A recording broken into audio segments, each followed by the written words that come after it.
Hey everybody, what is going on? Hexlex here. I got another Master Duel video for you. So, I figured we had to make one last deck profile before Chaos Ruler finally goes away. One last deck profile for the Spright Synchro style of deck that I've been working on lately.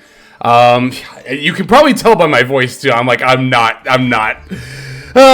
happy to see this card go for this specific deck. I will say that in a vacuum, Chaos Ruler is probably too powerful, as well as, of course, with the Dragon Link deck as well. But it was very much the glue that held this sort of Bystial Spright style of deck together. And as recently as the last update to it, we'd actually started testing the Adventure engine, which I was feeling very optimistic about this engine and this style of deck.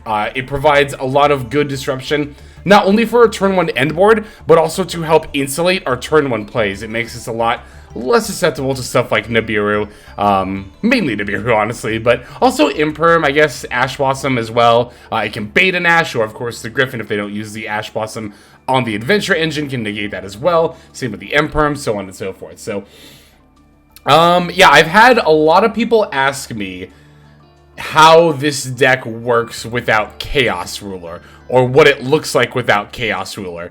And my answer to that is, I don't know. This deck definitely does not exist in this exact style of iteration without Chaos Ruler moving forward. The card is just far too important of an engine for this style of deck. I'm not saying some kind of Bystial, Synchro, possibly even with Sprites and or Adventure can't exist moving forward. But without Chaos Ruler, the deck is going to end up looking a lot different.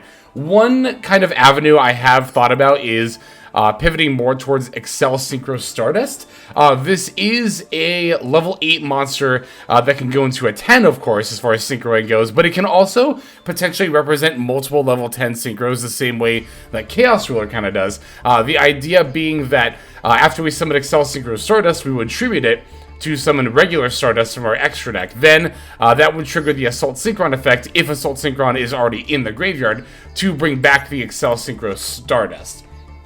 The thing about this, though, is that, one, we obviously don't get the Excavate. To be fair, we don't factor Chaos Ruler's Excavate into our combo lines at all with this deck.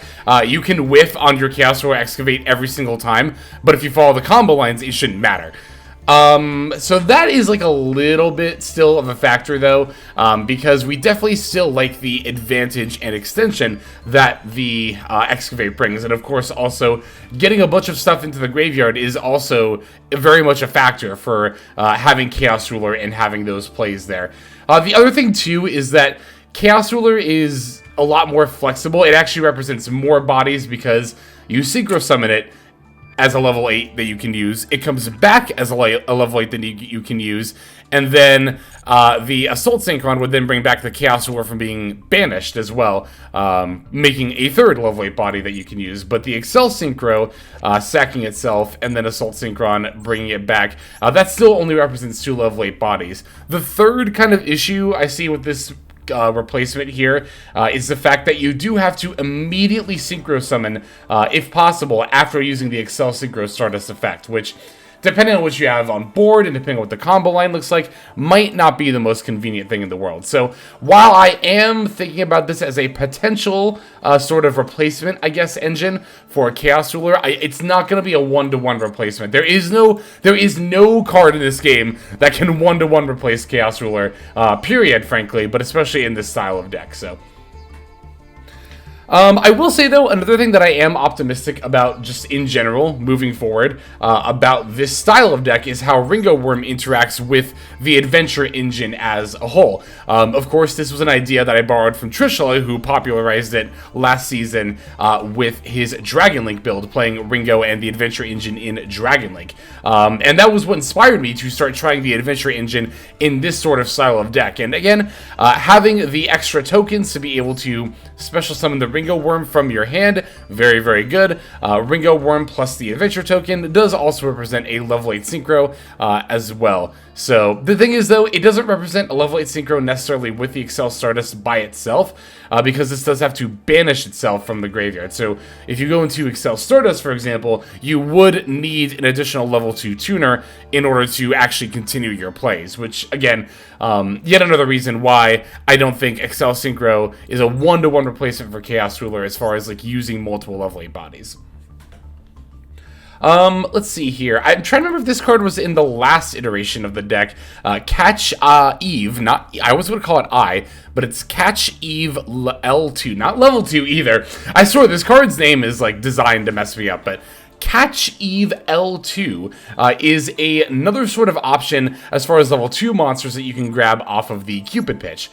We, of course, have been using Caligo Clawcrow for a while, and in the past I've even used multiple copies in order to have another card to excavate off of Cupid Pitch, but Catch Eve L2 is another option. And to be fair, this card has been on my radar for at least a little while. I have known about this card and thought about trying it out, but just not had the main deck space for it. But also has 600 defense, so you can grab it off of Cupid Pitch, and it really fulfills the same role of Caligo Clawcrow, that being to special summon it alongside Chaos Ruler, which is of course getting banned, and then going into the Spright Sprind. So, this does so by reducing the level of a level 3 or higher monster you control by 2, which might sound like it might mess up your Synchro summoning, but remember, if we're just going for the Spright Sprind, that's a Link summon. We don't care what the other monster's level is, as long as we have the level 2 monster, which Catch Eve level 2, or sorry, L2 is.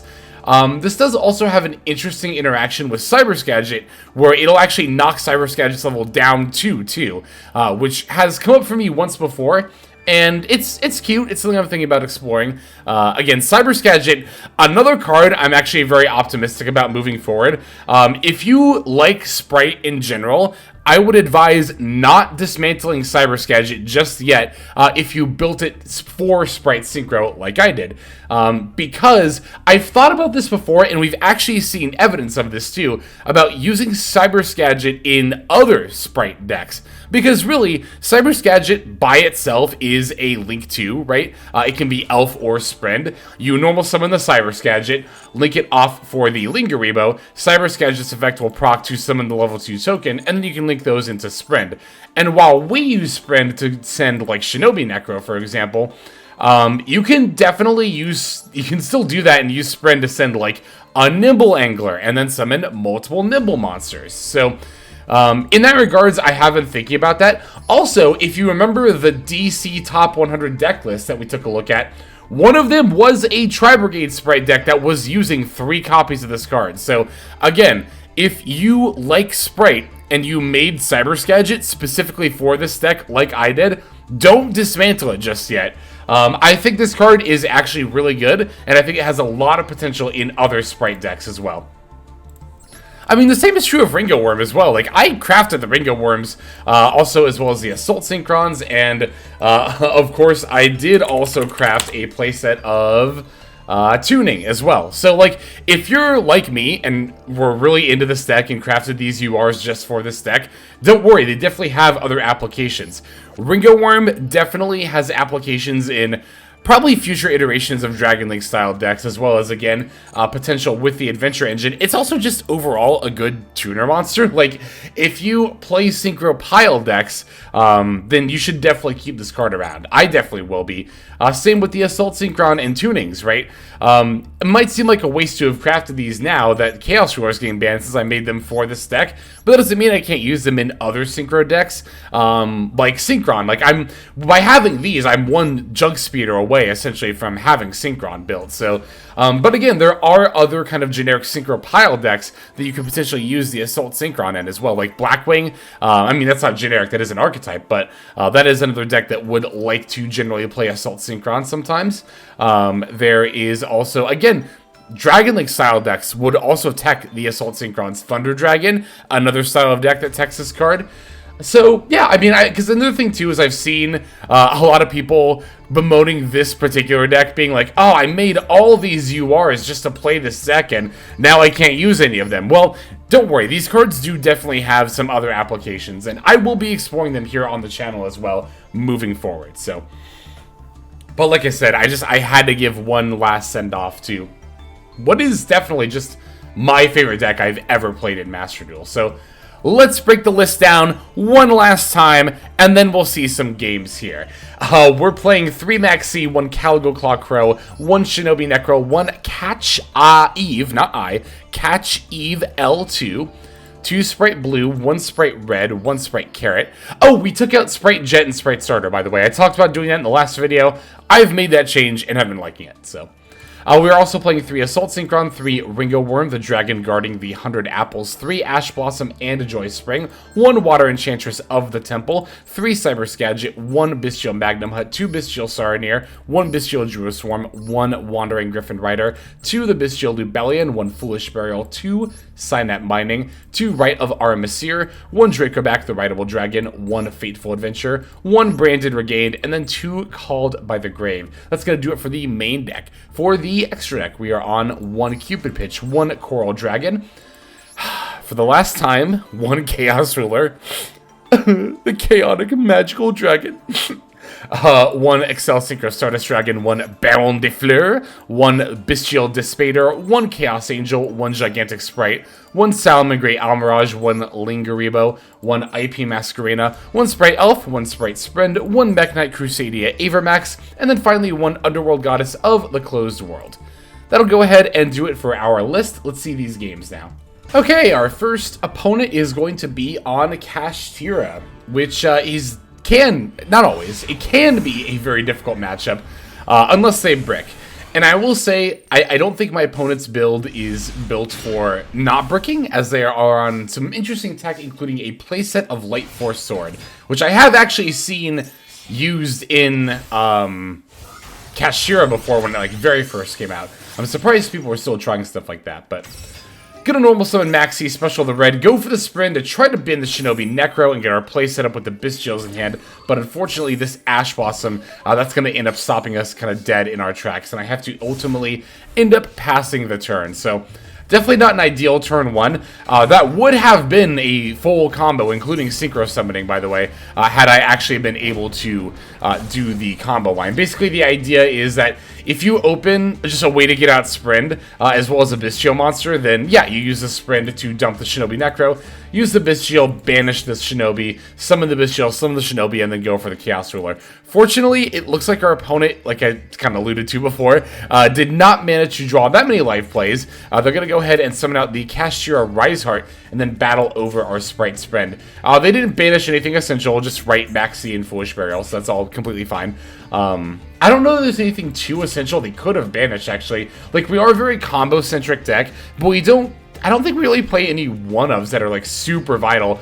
Like, banishing the Shinobi Necro face down, or the Caligo Claw Crow, or Catch Eve L2 would have been annoying. It would have stopped some extension, but as far as, playing out our line, all together, yeah, there's not really any one card that can hit that would do that here, so. The 3 face down cards alongside the Riseheart are definitely a little bit concerning. Here's one of those Light Force Swords. Thankfully, it ends up grabbing the Bystial Magnamhut and not the Shinobi Necro. We just happen to rip off the top of our deck. I guess if you need him badly enough, he will come. This is also why you might see some builds playing 2 or even 3 Shinobi Necro. I've absolutely considered doing that, and honestly, I think it might have even been correct to just drop the Spright engine altogether and just max out on Shinobi Necros, because opening this card plus a Bystial is an instant Chaos Ruler, because as you are about to see, we can normal summon the Shinobi Necro, link that off for the Salamngreat Almiraj. This is the main reason why we play this card in the extra deck, by the way. And then we can activate our Bystial effect and then summon the Shinobi Necro once we banish it off of the Bystial. And then, as I said before, go into Chaos Ruler. And because we did it with Saronir here, we even get to chain block the Chaos Ruler Excavate with the Saronir Search, and as well as the Regain to draw as well. So that's pretty cool. They're going to imperm the Chaos Ruler Excavate. which is definitely annoying. I very much would have liked the body here, but it's going to have to ultimately be fine. The Emperor was also placed across from the Branded Regained. That's going to stop my draw here, too. So, again, annoying, but I'm just going to end up battling here. Like, there's no reason to change out into the Lubellion, I don't really think. Well, actually, you know what? I definitely should have done it here. I'm just now realizing it was a misplay to not do it here, because by tributing the Chaos Ruler for the Lubellion in this spot, we guarantee that it hits the graveyard before stuff starts getting banished. Although, at the same time, if you look at our graveyard, then we wouldn't have a light monster in the yard, so we wouldn't be able to necessarily summon Chaos Ruler if a Rise hit the field, because we wouldn't be able to put a light monster into the graveyard. So I suppose it's debatable, honestly. Like, if we didn't have Regained already out, then we definitely would summon Lubellion and activate the Regained. Here, going into our next turn, the opponent is going to go for a Maxx. I'm just going to end up going for it here, because it's a Kashtira deck, so they're much less likely to be on Nibiru.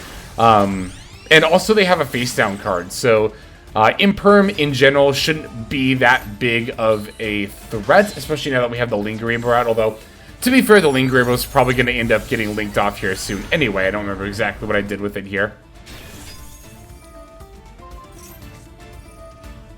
Oh yeah, I tried to go for the Chaos Ruler banish just cuz. The opponent ended up chaining Gamma, which is completely fine. Although, to be fair, you probably want to do that anyway. I don't know, though, actually. Wouldn't you want to wait for me to activate a monster effect you can, like, or a monster you can destroy, rather?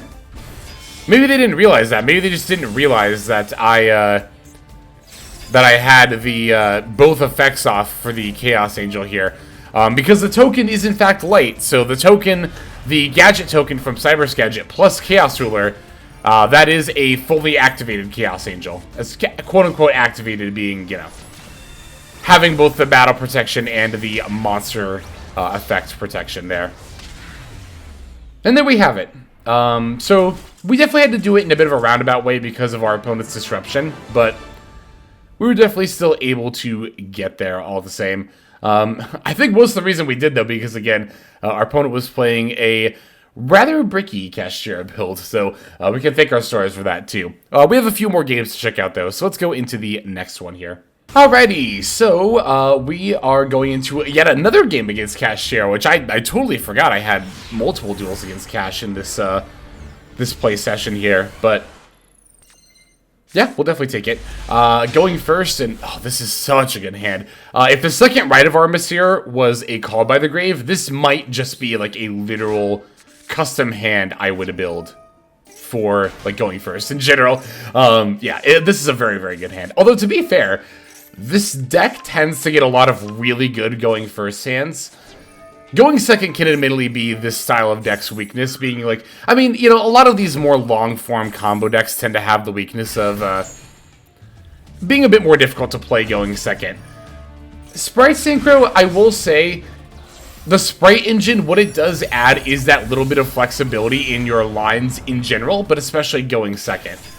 It's also the reason to play the more fleshed out Spright line. Like, we've removed Jet and Starter, and it's been a while since we played, like, Smashers and, like, multiple Reds and Carrots, mostly because of, like, you know, a bit of a space issue more than anything else, but, oh, there's the Cash Eve L2 there. Going to end up using that on the Chaos Ruler. This is the interaction I talked about before, where we can do that to go for the Spright Sprind here. But yeah, no, like I was saying, shoot, now I lost. Oh, yeah, no. I was just saying that, yeah, we have a bit of a space issue, of course, so that's the main reason why we're not playing the, like, fully fleshed out Spright line anymore. But again, the flexibility that it does add to the deck is the ability to play, you know, multiple different lines. Here we can set up the Branded Regained. I am actually glad I ended up adding this Branded Regained. It wasn't in the build for a while, again, mostly due to space issue, which is kind of a recurring theme when it comes to deck building for this deck. It's something that, you know, folks on the Discord server definitely realized when they started experimenting with the deck too, a little bit more, was that, yeah, this deck has a lot of space issues.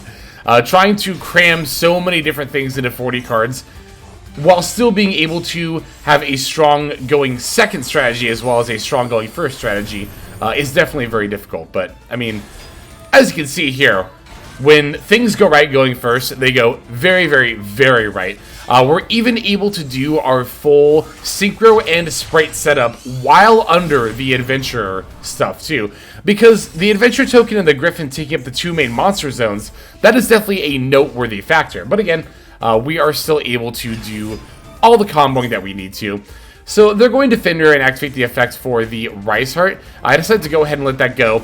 Same with the battle phase here. It's like, here's the thing, right? If they go to battle into IP, like when they went to end the main phase, I didn't feel the need to use IP Masquerade's effect because I knew one of 2 things was going to happen, right? They're always declaring an attack with Fenrir. I imagine that's why they moved to battle phase. They either activate the effect or they don't. And that sounds really simplistic, but I'm fine with either situation if you really think about it. Because if they activate the effect, if I really want to keep my IP, I could use one of my Omnis. But I was really more thinking about using the Bystial Dis Pater effect and having my IP get banished anyway. The IP is definitely the weakest disruption of the ones on my board here, so I don't really care that much about losing it. Plus, like, I can't go for Avermax anyway, and I'm really not trying to go for the Underworld Goddess using all of this stuff, especially if I haven't used their effects yet. So the IP in a situation like this really was more for, like, show. Not even for show, but, like, to be a threat here. And as you can see, even though I didn't really have any solid plans for actually using the IP, it still provided an excellent source of bait as far as like getting my opponent to enter battle phase and attack with the Fenrir. And they didn't even end up using the Fenrir's effect; they just battle over it, likely because they knew I could potentially negate and or destroy it otherwise. So, Cashier Theosis, again, I'm gonna let this resolve. Seems a little bit weird, but my opponent isn't really doing anything that's threatening me to the point where I feel the need to actually utilize this stuff now. I will destroy the Rise Heart here. That way they can't summon a Rise Heart. At least not very easily. The Fenrir does get to proc as a result, as well as the Unicorn, but Fenrir ends up eating the Spright Carrot for some reason. Which is fine, because I don't have a way to utilize it right now. As well as Unicorn eating the Elf. It's like a little annoying, but it's pretty fine, honestly. So as they normal summon the Cashier Unicorn, I'm going to bring back my Magnamhut. They can cycle the Maxx for 1 draw here. That's completely fine. I imagine they drew that for a turn, honestly, which is sad if true, because otherwise, like, why wouldn't you use that on my turn? But, yeah. This will also proc the Cashier Birth to banish some of my stuff in the yard. It's fine. I don't need it anymore at this point. Like, because, again, I still have all these negates that I haven't even used yet. Okay, here's the Era. Rise Heart effect is activating. I am going to have to use the Gryphon Rider here. I maybe should have just waited for the Rise Heart's second effect, because I ended up using 2 responses on this. Kind of the same card. Like, it's not obviously the same copy of Rise Heart. I think it was 2 different copies, but... No, actually, it wasn't the same copy. Oh, because I negated but destroyed it. Actually, I didn't pay enough attention to see what happened there, but... In any case, we get to Dis Pater to negate the Era here. Fenrir will proc, but I can just Baron it away, so I'm not really concerned about that. Yeah, I mean, Fenrir, like, was a little annoying here, but at the end of the day, it didn't end up doing anything that was, like, super duper threatening. So I'm going to use Dracoback to ultimately answer the Era. Obviously, we can't just destroy it because, well, it protects itself. The Big Bang, as well as the follow-up preparations, are a little annoying, but nothing that's going to be, like... Nothing that's going to really stop me, let's be frank here. I'm going to get the Wandering Gryphon Rider out. They cross out called Cashier Unicorn. I guess they wanted to summon it off of the Cashier Prep. Yeah, that makes sense, okay. Alright, we got the Ringo and the Caligo Clawcrow. But yeah, I have the Wandering Gryphon Rider already established, so I can just negate the Cashier Prep. And I still have the Cupid Pitch in my extra deck here. Yes, so I can just go ahead and summon that. Alright, we're going to bump up Cupid Pitch's level. Ringowurm will summon itself. I get the Branded or Gained effect to put back my Ringo, get an extra draw. Druiswarm is a great draw here. Because I was actually still looking for, I think, a little bit more damage to actually finish my opponent off. But this should definitely do it. Oh, and the Cupid Pitch burn will also... Yeah, that'll definitely help too. Okay, here's the Druiswarm. And this should be lethal on board, right? I think that was actually lethal on board, yeah. I guess I just went for Coral Dragon for the hell of it. But at this point, my opponent finally surrenders because, yeah, now I mean, I had lethal on board before, but, yeah, with Coral Dragon, it's still lethal on board, so... Oh, you know what? I think I actually didn't notice the Cupid Pitch burn until after I made the Coral Dragon. Because I sat there for a second. I remember how this game played out now. I sat there for a second being like, oh shit, I don't actually have 8k damage on the board. And then my opponent surrendered and I was like, what? And then I remembered, oh yeah, Cupid Pitch burn. I did have lethal on board.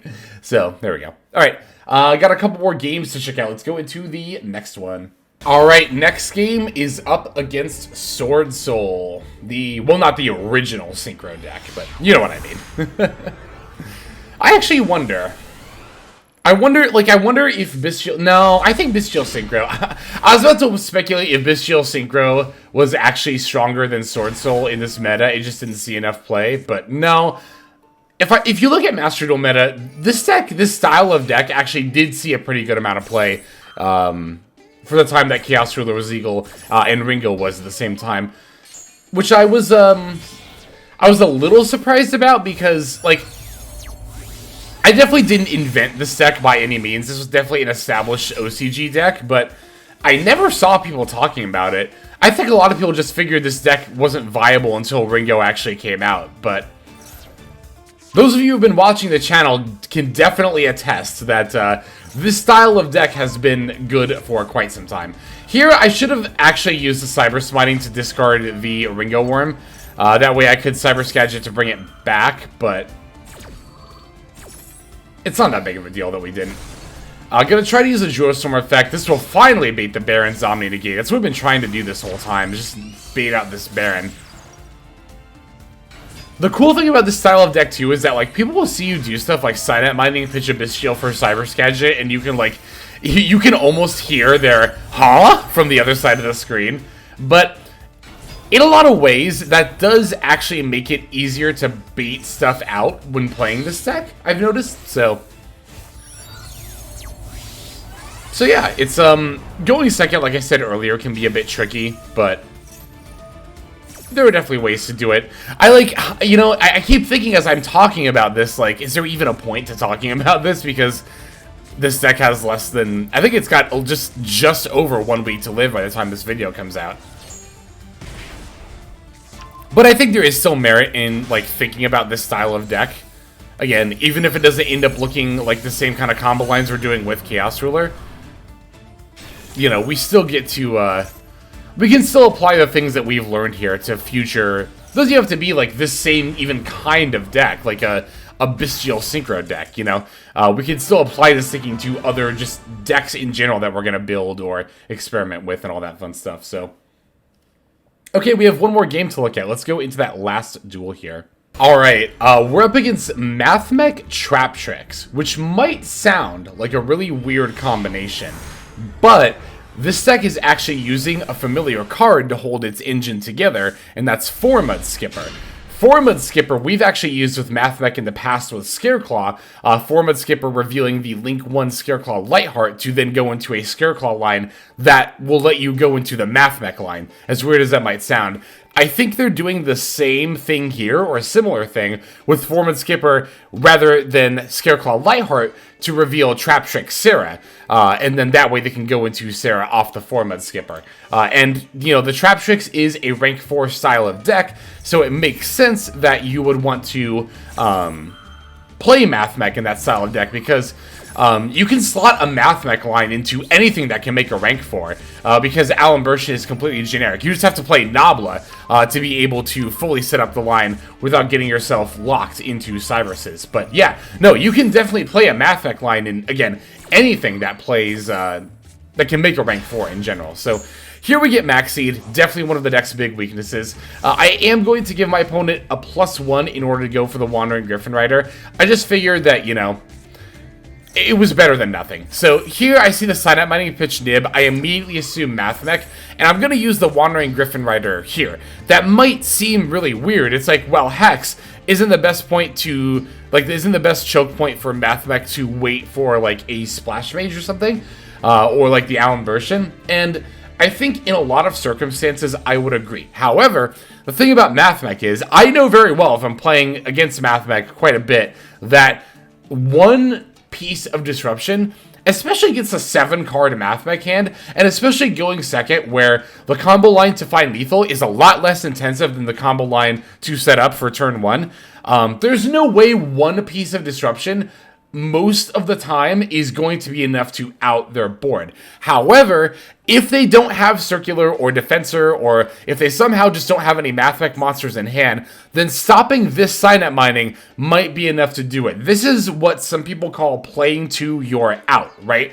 If my opponent already has the Circular and or multiple Cyberse monsters in hand, then, especially after Cynet Mining gets dropped, I know that Wandering Griffin Rider already isn't enough to stop them.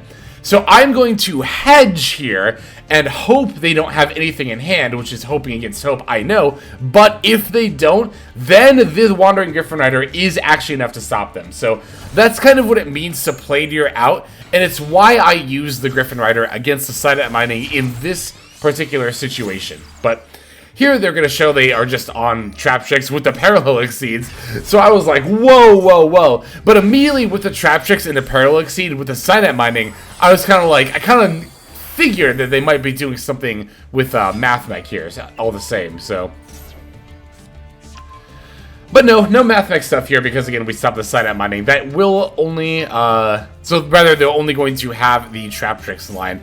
However, that does not mean we are out of the water just yet, because holy cow, we have to deal with this Treacherous Trap Hole as well as the other Trap Tricks Link monsters they're making. The Colaria is going to get summoned, and then, oh yeah, and then they're going for another Sarah anyway, off of the Pingulic. What is this card called again? Pinguicula. Can never say that. It's a butterwort. It's a scientific name for a butterwort. Alright, Foolish Burial. Gonna go ahead and try to use that to set up our adventure line. Opponent's got an Ash Blossom, though. I'm definitely fine with Ash Blossom being activated here. Ash Blossom also not a bad top deck against the opponent's Trap Trick Sarah. I know some of the Cyberse Gadget, and thankfully they give priority back to me. They let it go. So, well, actually, they couldn't use Treacherous Trap Hole anyway because they only had one monster on the field. So, they have the Veiler for. Well, they chained Veiler to Spright Blue, but I think they used it on, yeah, the Ringowurm here, which is actually pretty unfortunate because now they get to, yep, flip up the Treacherous Trap Hole and just pop both of our monsters. And they even get to reset it. Oh, that's what the Trap Tricks engine is doing in their deck. I didn't even realize that until just now. That's what their Trap Tricks engine is doing. Because I remember thinking during the game that it was weird that they're using Treacherous Trap Hole in a Trap Tricks deck, but it looks like the idea here is that it's a Trap Tricks Mathmech deck in that we're doing both lines. We're using the Trap Tricks line to set up the Treacherous Trap Hole with the link to so we can just continuously use it. Oh, and then we can do the Mathmech line. That's really cute. I like that a lot. Opponent was definitely cooking something really, really cool here. And rest assured that we will continue to be cooking cool decks moving forward. It's like I said in the profile, Chaos Ruler might be banned, but I'm still going to mess around with not just this style of deck, but all of the cards that we crafted to play this style of deck as well. So, this is one last send-off, one last fond farewell to Chaos Ruler. We will miss you. We will miss you greatly. I will, anyway, but yeah, that'll go ahead and do it for this one. Let us now move to the outro. Alright everybody, that's going to do it for this video. Thank you for watching it all the way to the very end. That means a whole lot to me, and it's also a fantastic way to support the channel. And if you're interested in supporting the channel in other ways besides YouTube, there are plenty of ways to do that. If you check out the description below, you'll find a bunch of links down there. One of them goes to my Patreon. You're actually seeing the names of everyone subscribed to the Patreon on the screen right now. So if you're interested in getting your name in the credits here at the end, if you want to see more daily Master Duel content, or if you're interested in one-on-one private coaching sessions, I offer all of that on Patreon. I also stream live on Twitch. Feel free to go ahead and click that link and follow and or subscribe there. I also have the Discord community, if you want to follow that link, where hundreds of duelists have already signed up. Free to join, and you can just come hang out, talk about the game, and chill in general. Final link that's going to be in the description is my Twitter. You can follow that if you want some more notifications of what's happening with the channel. So, all in all, thank you all so much for watching, and I hope you have a fantastic day.